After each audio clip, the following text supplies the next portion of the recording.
Hello and welcome. I am Benjamin Bohan. Today I'm presenting on the Mayfly algorithm. So the Mayfly algorithm is a modified particle swarm optimization, or PSO. Particle swarm is effectively a field of particles that are used to find the optimal position or optimal cost. In this case, those particles are mayflies. Mayfly algorithm uses many of the improvements of PSO to help better guarantee finding the global optimum in high dimensions. Utilizes methods like crossover, where information is shared between particles to help avoid getting stuck in those local minima. Mayfly algorithm is an excellent hybrid algorithm. It combines a lot of the advantages from particle swarm, genetic algorithm, and Mayfly or Firefly algorithm. Some of the basics of Mayfly algorithm. The algorithm takes inspiration from the social mating behavior of mayflies. Male mayflies tend to fly in swarms over bodies of water, like lakes and ponds. And the position of every mayfly represents a potential solution.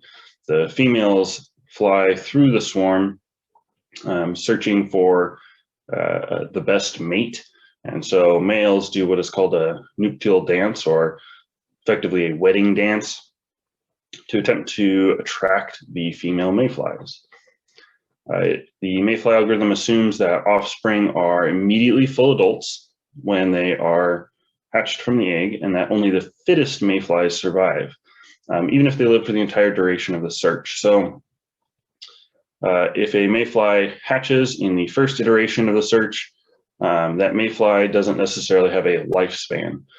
If it is a more fit or finds better solutions than other mayflies, then it can live for the entire duration of the search for as many iterations as are completed.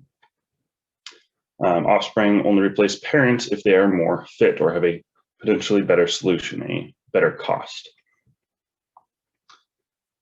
Mayfly algorithm functionality. So male and female mayfly populations are created. So you have two populations, male and female, and they are randomly placed in the search space, typically dimension D, represented by vector X. So the position of a mayfly is a potential solution to it. The cost or objective value, performance, whatever you want to call it, is evaluated using a predefined function. That would be like our z-value function. The velocity of a mayfly, of a male mayfly, is typically a kind of a combination of the mayfly's change in position, so it's the direction it's currently traveling, the personal direction towards the personal best cost that it's found, and the social flying experience, or the direction towards the global best cost. The path of each mayfly is adjusted towards the global best position of the swarm and its personal best position. So this is just a quick visual example of mayfly search trajectories. So each of these black dots would represent a mayfly on this contour map of varying cost values. We're going to look at the one red circled mayfly. And to start off with, its personal best is its current position. The global best might be where another mayfly is located, the light blue vector. The current velocity is randomly set initially, and then is based off of previous trajectories after that. The green vector would represent the combined vectors. You basically do vector addition, in a sense, to determine the new velocity. The mayfly would then move according to that new velocity in a single iteration, and is then given new values. So the global optimum still has a trajectory towards that. And then the orange would represent the current velocity, which is based on if you look at the green vector and then the orange vector, it's representing the direction that it traveled from the last point to the current point. The red vector would be the personal best. If the last point was better than the one it is currently at, then that would be a vector towards the personal best. So the new vector is a combination of those three. The second point would be traveling from the second towards the third, moves along the green vector to the third point, and then a new direction vector, a new velocity vector is calculated using the direction towards the global optimum, the previous current velocity trajectory, and looking back towards the personal best. And then it would move forward and say it found a new personal best, then the personal best vector would be updated to point to the new personal best, or new velocity would be calculated just like before, using the new personal best. So you end up with this sort of nuptial dance where the mayfly flies around the region, moving in general towards the global optimum. If that global optimum changes, however, the path of the mayfly can start to change towards those new global areas. And so you end up covering a very wide search area as multiple mayflies are finding new global bests and their own personal bests. It allows for that information sharing, in a sense, allows for a better search area and a faster convergence towards a global optimum. So mayfly versus particle swarm. Really everything we talked about up here is really just particle swarm algorithm. Nothing really changes. Where it starts to look different is with the female population. The female mayflies do not take into account a global best position. They take into account, their velocity is calculated rather, based off of their personal best position and the position of the most fit male. Most fit meaning the male with the best position or the best cost. So the female mayfly will adjust its trajectory towards the best fit male and its personal best position, unless the female is at a better position than a male, in which case the female will randomly fly in a direction around the current personal best that it is sitting at. This allows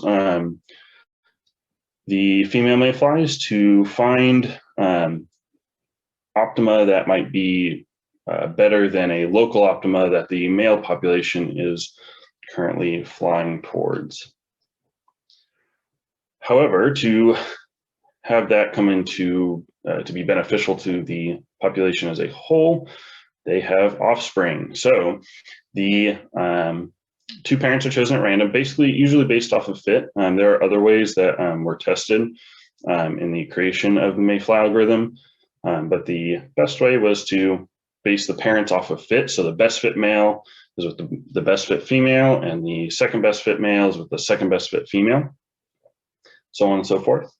And offspring positions are based on a random mix of the parents' position. So it might be 30% based off of the female's position and 70% based off the male's. And so it randomly places the offspring between where the male is positioned and where the female is positioned. That is the crossover. That is taken as from one of the modifications to particle swarm, and it is used in the creation of offspring in Mayfly algorithm. If any of the offspring are more fit than any of the parents, the better offspring replace the parents. This allows the random flight element of the female mayflies to help the algorithm from getting stuck in local minima. So you can end up with all the male population converging towards a local minima, but then the female mayflies finding a better, more global minima and creating offspring that can help to push the search out of a local minima and towards the global. So now we are going to take a look at the code. This is the code for the Dungeons and Dragons implementation of the Mayfly algorithm. So first off, we define the problem definition. Mayfly algorithm does not really take into account constraints. And so one way of getting around this is to basically when you go to calculate your constraints, take the position values that are put in, because the position values are an optimal position, or an optimal value. And so you take those position values and you test them to see if they are, if they violate any of the constraints. If they violate the constraints, then you subtract off some amount to basically make the cost of violating the constraints far greater than not violating the constraints. This is called penalty. So you're basically penalizing violating the constraints on the objective function. These are the Mayfly parameters that we were talking about that can be used to adjust how quickly the Mayflies converge. Mating parameters, there's also a mutation rate, and so mutation allows, it helps to further the breaking out of local minima. Limits are set on the velocity according to the bounds. And Mayflies are first initialized, and so you have a matrix of empty Mayflies that are created for the male population, which is this one, and then the female population right here. And best solution is initially set to 0. And the maximum number of iterations, so you can control how many iterations the algorithm runs through before it finds a solution. So the main loop runs through and updates the female population according to their velocities. Position is updated and checked for the limits, and then cost is updated. And the same thing more or less happens with the males. So the velocity is first updated, and then the position is updated, and then cost is updated.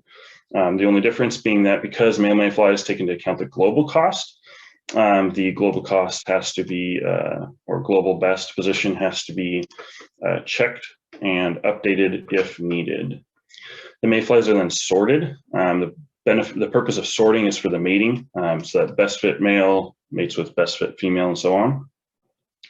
The mating takes place as we discussed earlier, so that the one male, one female are selected and a crossover occurs, and the crossover function just selects a position that is somewhere between the male Mayfly and the female Mayfly. Then the cost is evaluated, and if needed, global cost is updated. And this chunk right down here at the end basically just updates the position of the Mayflies. Mutation, this basically just randomly pushes some of the Mayflies, some portion of the Mayflies a little bit further away from the position that they were placed, the offspring were placed, to help better push them out of local minima. And then the offspring is merged with the parent population. They're all merged together right here and cut down according to the limits and sorted, so that the best fit Mayflies are kept.